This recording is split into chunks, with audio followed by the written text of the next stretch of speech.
Magandang araw po sa inyong lahat mga kababayan at welcome back dito po sa PNR. At ito nga mga kababayan, breaking news. Hala, nakarma ang sinapit Huwadcom, tinapos timbog na. Tatay Digong, gigil na gigil. Yan mga kababayan, patungkol po riyan ang ating alamin at bibigyan ng komento. At nandito nga po sa ating thumbnail, sumabog sa galit. Grabe ang sinapit ng Huwadcom. At dahil po dyan mga kababayan, ito i-share din po natin itong si Representative Jay Kung Hoon. Nako, dahil po sa hindi niya nagustuhan ang sagot ng isang resource person, nako, ang tindi talaga nitong si Jay Kung Hoon, nagalit. O mga kababayan, ito mamaya bigyan po natin ng reaction yan. At ito pa mga kababayan, ito pala ang dahilan kung bakit nagalit itong si Jay Kung Hoon. Nako. Kasali pala ito sa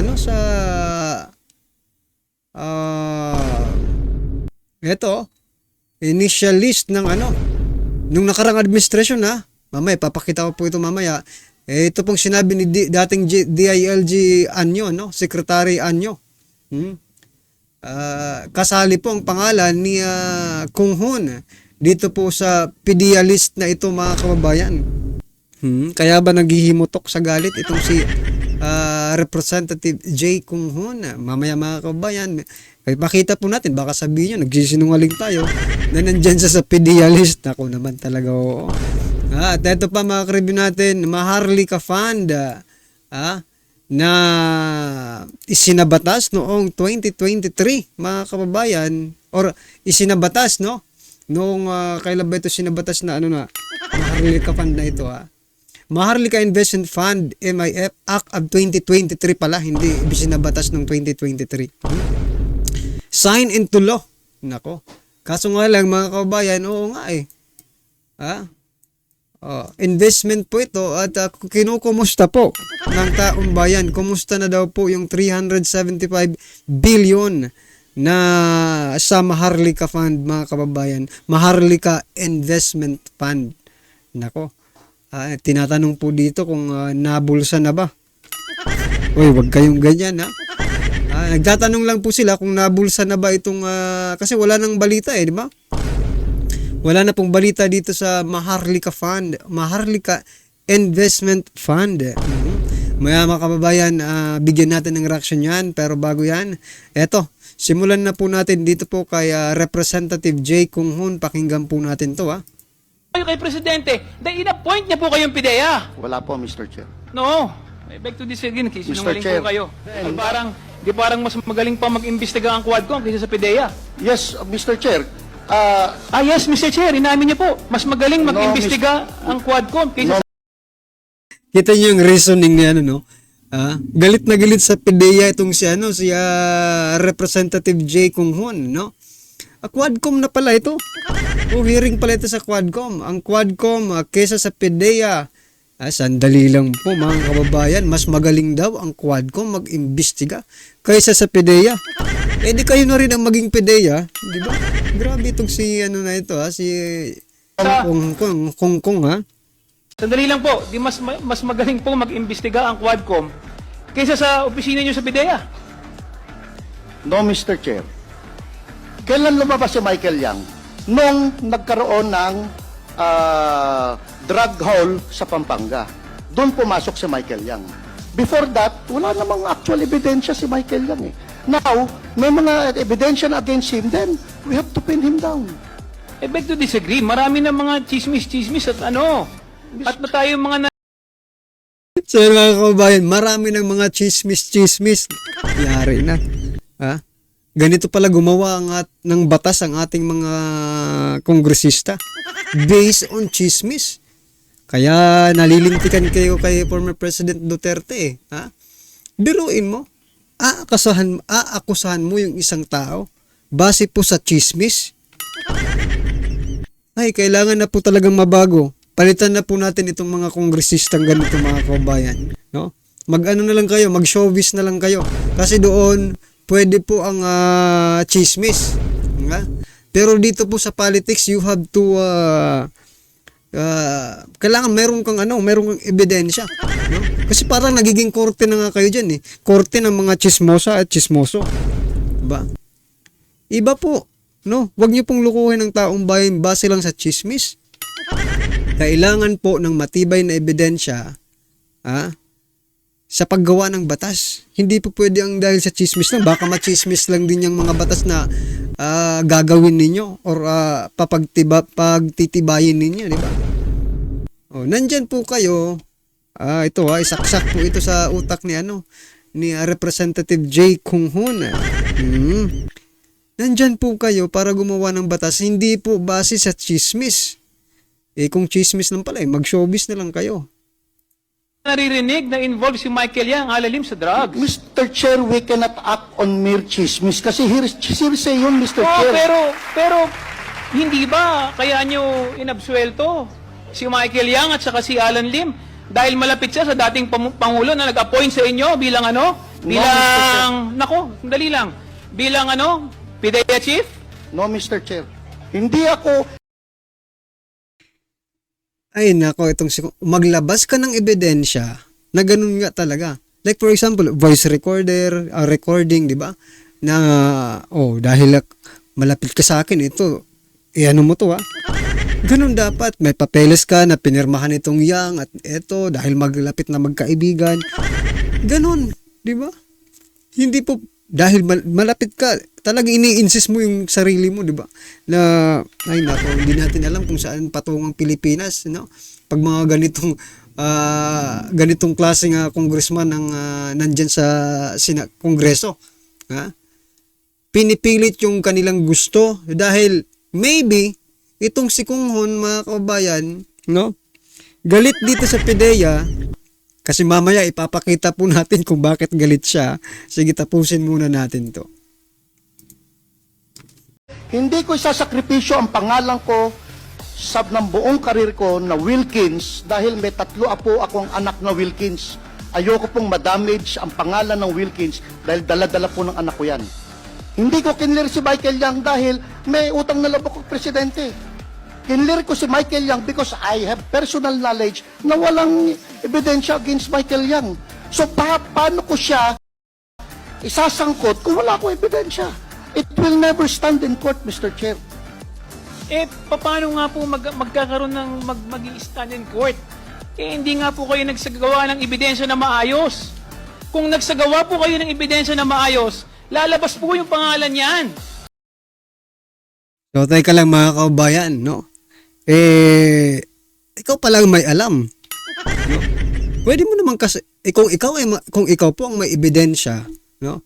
Sinasabi ng PIDEA, wala po siyang ebidensya di ba? Wala po siyang ebidensya. At nakita na po natin mga kabayan, ang credibility, integrity nitong si Wilkins, no? Ng PIDEA. Bakit po? Ito pong taong ito mga kabayan, ang humuli sa anak po ni DOJ Secretary Boying Rimulya. DOJ Secretary Boying Rimulya. Di ba? Malakas na tao pero hindi pinagbigyan. Dahil may ebidensya. Kaso nga lang dahil sa malakas na tae, nakawala din, di ba? Pero palakpakan po natin diyan si Sir Wilkins. Diyan sa kanyang ginawa. Dito naman kay Kung Hoon, mga kabayan, ini-insist niya talaga itong si Michael Yang. Dahil daw may ebidensya talaga. Kung ganun pala, ikaw ang may ebidensya, ikaw na lang ang Pwede mo naman kasuhan, di ba? Talagang aminin na po natin. Kaya po ninyo inabsuelto si Michael at si Alan Lim dahil may utang ng loob po kayo kay Presidente dahil in-appoint niya po kayong PIDEA. Wala po, Mr. Chair. So yan mga kabayan, pwede bang maging basihan yan? No? Pwede bang maging basihan ang utang na loob sa korte? Without any evidence na may, di ba? Kung magiling talaga yung tao, talagang i-appoint. Yun po ang sabi nitong si Kung Hoon. Dahil sa utang na loob, hindi pinagbigyan. Parang gano'n ang gusto niya, di ba? Parang gustong niyang ipalabas. Pinagbigyan mo si dating Pangulong Duterte dahil ganyan, in-appoint ka. Nako, mga kababayan, delikado pala ito si Kung Hoon, Based on ano lang siya, based on imagination kasi walang ebidensya. No, I beg to disagree, nagsisinungaling Chair, po kayo. ang dapat Hindi, sandali lang po, antayin nyo pong i-recognize kayo bago nyo po kayo magsalita. So yan mga kababayan, ano ang sa palagay niyo po dyan kay Jay Kung Hoon, nasa tama pa ba itong pag-iisip? Ito ang dahilan kung bakit po siya galit na galit dito kaya sa PDEA kay Wilkins mga kababayan. Ito po, DILG Secretary Eduardo Anyo said the Philippine Drug Enforcement Agency, PDEA, provided the initial list as follows. Ito po mga kababayan, yung mga politicians. Wag na po natin basahin lahat. Dito po tayo sa naka-highlight. Yan o. Subic, Zambales, Mayor Jefferson Fernandez Kung Hoon. At may isa pa. Zambales Congressman Jeffrey D. Kung Hoon. Yan, mga Kung Hoon yan, mga kababayan. Yan ang dahilan kung bakit galit na galit ka. Aminin man natin sa hindi, no? Total, ikaw nag-i-insist ka ng gusto mo. Kami naman po, i-insist din po namin. Base po dito sa ebidensya na mula rin po sa PDEA, no? Sa panahon po ni DILG Secretary Anyo. Kasi ni-insist mo si PRRD. Ito, i-insist din po namin. Na may basihan para magalit ka. At ito po yung parang motive mo kung bakit galit na galit ka sa PDEA kasi kasali ka po sa PDEA list. Initial list po ito. Ano ngayon? Ano? Yan ang tanong natin. Ano ang masasabi mo dito sa pagdawit mo dito? Diba? Yan ang ano diyan. Yan yung parang karma agad, di ba? Hindi kasi natutulog ang mga mga DDS, talagang hahalungkatin at hahalungkatin yung mga files. Well, anyway, ano po ang inyong reaction dyan mga kababayan? I-comment nyo na lang po sa baba. At eto na nga, marami po sa ating mga kababayan ang nagtatanong, saan na napunta ang Maharlika Investment Fund or ACT 2023 sign into law? Yan mga kababayan, is very, saan po napunta yan? Saan napunta ang 375 billion na Maharlika Investment Fund? Sabi sa comment, baka naibulsa na daw. Wag naman sana, napakalaking pera niyan. Diba?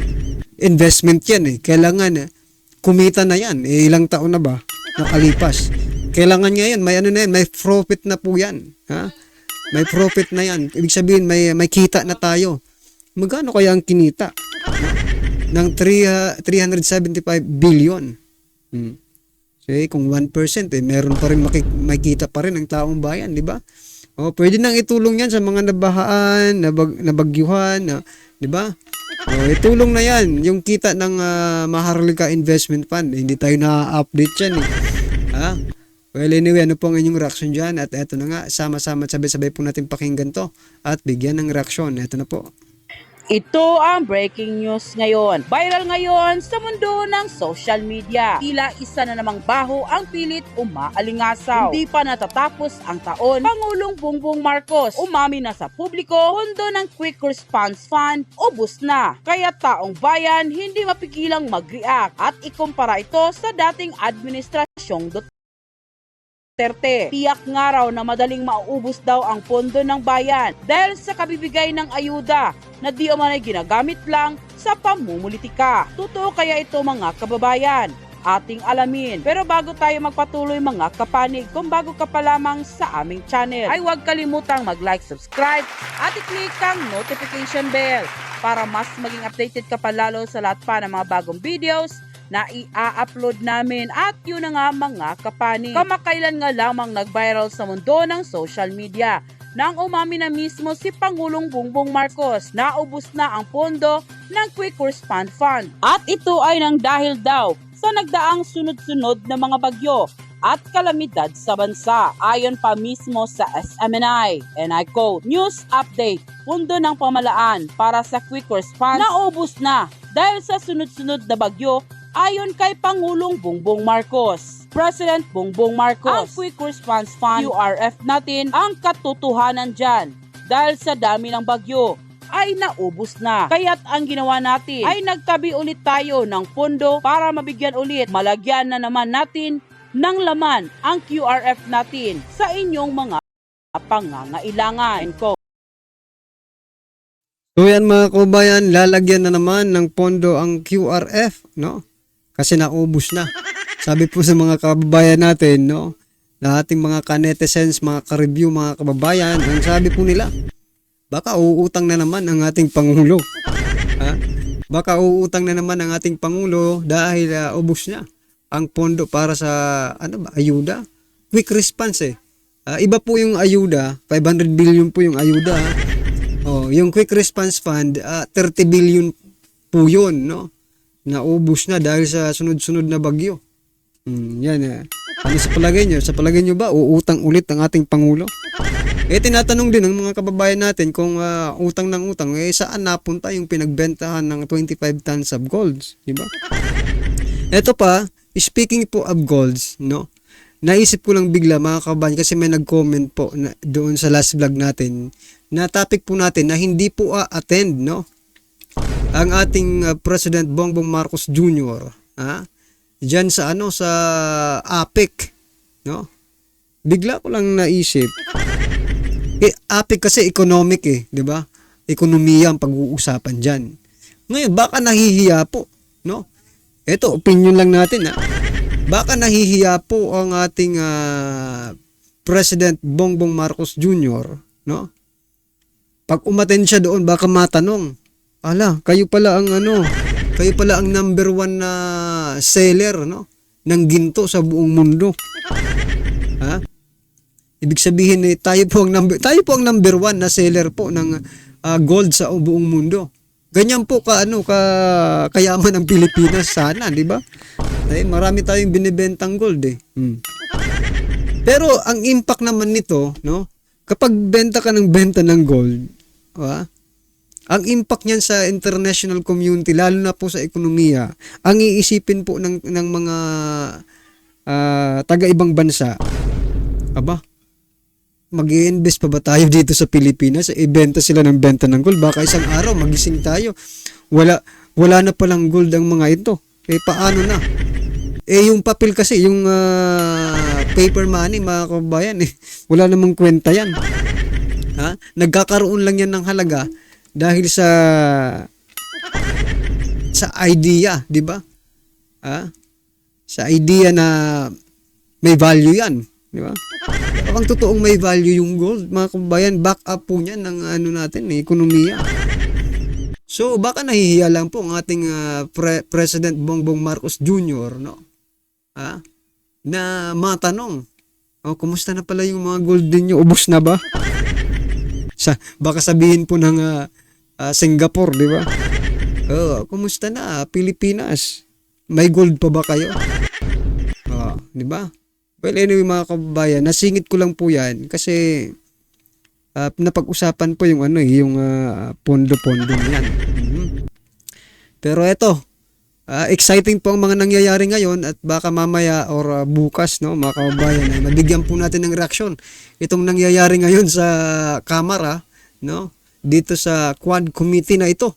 Umattend na po at kanina ay napakinggan na po natin, no, yung kanilang mga opening remarks dyan sa Tuwadcom. Nandyan po si former President Rodrigo Roa Duterte. Yan mga kababayan, abangan lang po natin. At mamaya siguro ay magbablog tayo patungkol po dyan. Antayin lang po natin yung mga maganda po ang nangyayari. Sana panoorin nyo rin po. Yung at least maganda po yung nangyayari dyan. Pero talaga naman itong kabila naman ay hindi pa rin tinitigilan si Vice President Sara Duterte. Patuloy po ang kanilang paghahalungkat ng mga kung ano-ano about dyan sa confidential fund. Dyan lang naman umiikot yung mga nila idea, di ba? Dyan lang sa confidential fund na yan. Well, anyway mga kababayan, sila po ang may karapatan para gawin yan. Wala tayong magagawa. Okay? Well, anyway mga kababayan, na naman po ang inyong reaksyon, opinion patungkol po sa video ito ay comment lang po sa baba para at least alam po ng ating mga kababayan ang inyong opinion. Maraming salamat po.